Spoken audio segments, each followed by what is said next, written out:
Hello everybody, Realm Builder Guy here, and welcome back to the channel. Another Crusader Kings 3 development diary update. This one's a little different simply because it's from the Paradox Forum versus the Crusader Kings 3 website where all the previous diaries were. This is number 58, and they are calling it Stretching the Traits. So let's go through this one again. I appreciate everybody that's enjoying these dev diaries. Of course, you could just go and read them all yourselves.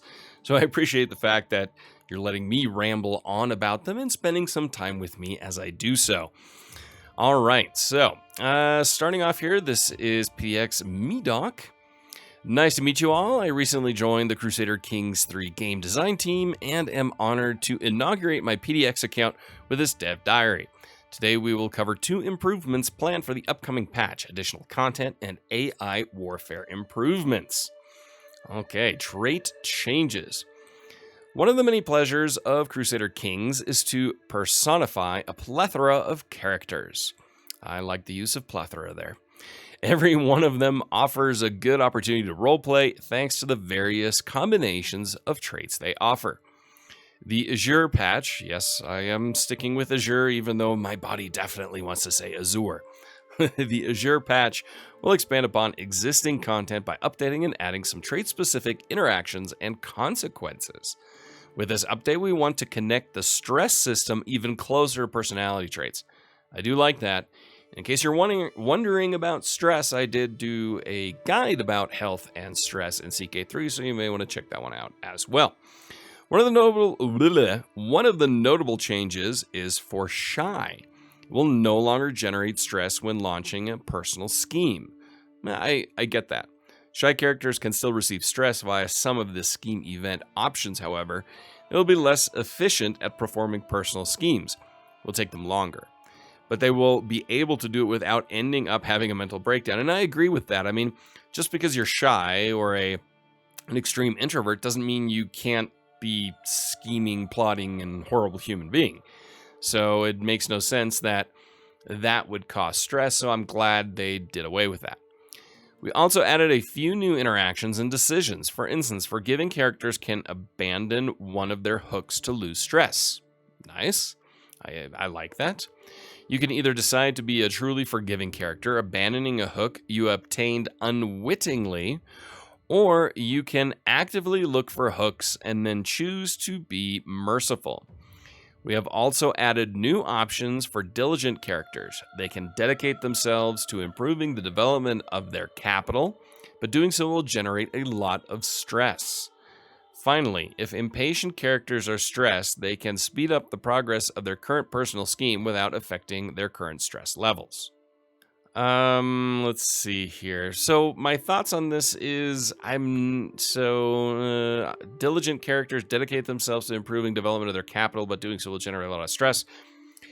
I don't like that one. I mean, you're diligent, so you're focused and you want to do a good job. I guess in theory that could stress you out because you want it to be perfect. Maybe you add a perfectionist character trait versus diligent. I don't totally agree with that. I think that's counterintuitive. And if you're going to roleplay as a diligent character, you want to improve the development of your capital, so you're going to automatically default into high stress and breakdowns. I don't like that. I disagree with that one actually a lot. Impatient characters are stressed if they speed up the progress that without affecting stress levels. That makes sense because you're impatient, so you want to get it done. If anything, it should reduce stress.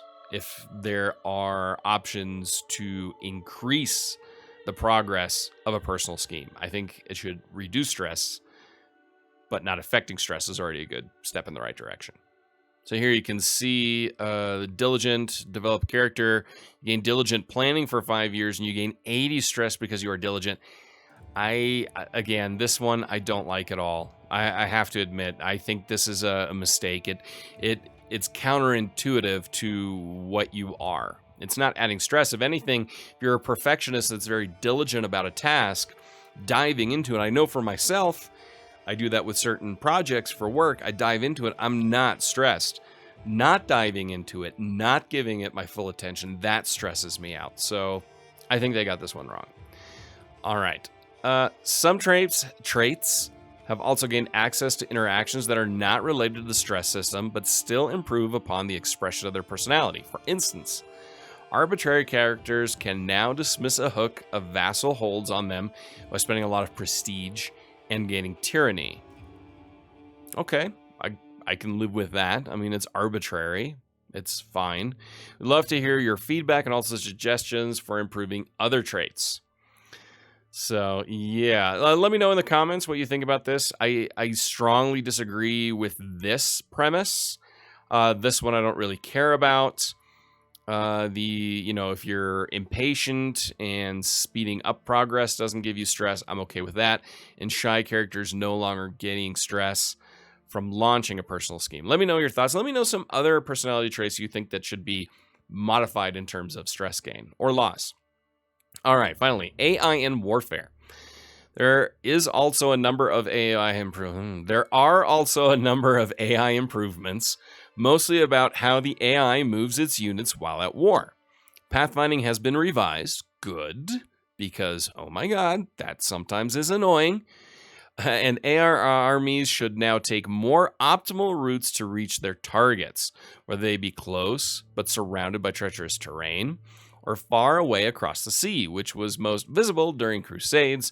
There'll be no more island hopping for Christian armies, and Vikings should also be more swift and direct in their raids. Okay. The new pathfinding logic now factors in time, attrition, and threat when selecting routing to a destination. Okay, makes sense. I like that. Getting close to the enemy is only the first step in warfare, though, and the AI should behave more sensibly in other areas too. After winning crucial battles, AI armies should use their full might to more efficiently besiege enemy fortresses. You should see less mangonels and bombards chasing peasants while there is a perfectly good castle waiting to be ruined. I agree with this. Very good. We also adjusted the AI behaviors depending on their casus belli, making sure they not only prioritize territorial conquest, but also capturing hostages when relevant. I like that. That's logical. While there's likely to be some odd behaviors in the military AI, still believe this will be a noticeable change in the right direction. I agree. I agree with all of this, because sometimes you would see odd decisions about where the armies move and sieges and stuff like that. So very good. Lastly, an important organizational change. The version number of the patch will be 1.4 instead of 1.3.x as announced previously. This is to make the scope of the patch a bit clearer. While it is still a relatively small patch, it is also larger than a hotfix or a pure bug fix patch we've released in the past. Some mods will need to be updated, and while we always strive to keep save games compatible, with the nature of the game, you might still run into edge cases with your old saves that we did not catch. And that's it for today. Thanks again for your precious feedback, and please keep providing more. I hope you enjoyed it, and see you next week for more information about the Azure patch. Okay, so this last part here, making it 1.4, I'm not a modder, but that does make it very clear when there's a clear difference. I mean, they're making very direct changes to AI pathfinding in war. That's a clear change in the code. You know, how stress and traits, and I think, in the last few dev diaries going back to that, I think doing that, it's logical. So overall, all of these changes that they're talking about, I like. The AI warfare for me is bigger than the traits and stress thing. There are a couple of things I like, a couple of things I really hate, to be honest. The more I think about it, I actually really, really don't like it. But you're free to try to change my mind in the comments. Maybe I'm seeing this completely wrong. Let me know down in the comments. Also, next week I will be out and about for most of the week. So next week, if a dev diary comes out, I won't be able to cover it right when it comes out. Instead, probably the week after, I will just do a longer one covering both dev diaries that come out. So until next time, I'm Realm Builder Guy. Don't forget to hit like, and I will talk to you soon.